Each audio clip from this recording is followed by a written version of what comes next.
Daddy Pig remembered his childhood, how he used to love to go camping, make fires, and admire nature. He hadn't been outdoors for a long time and wanted to do it again. But what he didn't take into account was that he had changed since then, and that led to disastrous consequences. The mistakes started at the camping stage. He took food, water, and a tent, but the tent was too small. It was the same old tent he had slept in before. Additionally, Daddy Pig took along a raincoat that would protect them from the rain, and they went. When they arrived, they looked around. It was the nature he had missed. And as they started to settle in, they noticed that the tent was very small. That's weird. I felt like it was much bigger. You've grown since then, and your tummy has grown the most of all. When it began to get dark, they built a fire. Finally, he could eat. He was tired from pitching the tent and gathering branches for the fire. His legs were sore from walking up and down the hills. All he wanted to do was just lie down and rest.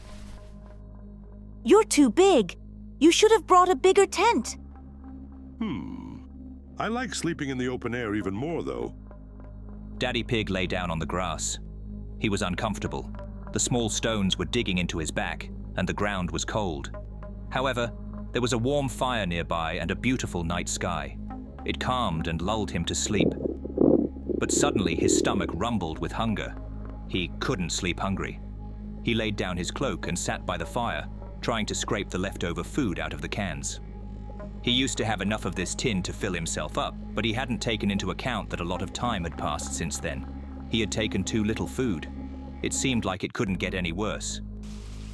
Now he's definitely not going to sleep here. The fire's out, and the rain will make him freeze.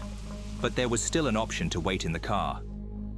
He walked to the car as fast as he could to avoid getting wet and tried to open the door. He forgot his car keys in his raincoat. Because of the trees and the fact that the fire was out, he couldn't see where the tent was, but he remembered the approximate direction. But the slippery ground and his fatigue played their part. He went the wrong way and eventually realized he was lost. He tried to shout, but everyone was asleep and no one would have heard him over the noise of the rain. Camping was not successful. He just sat in the cold rain. He had already forgotten about hunger. Now, besides the fact that his legs were aching from the physical exertion, they were starting to aching from the cold. It scared him that no one would help him.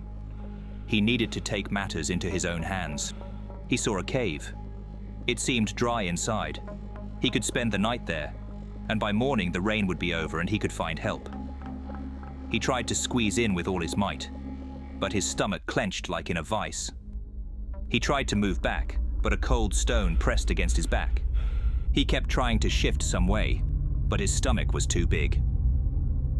At the end, he realized that he couldn't get out, that he was stuck here and couldn't help himself.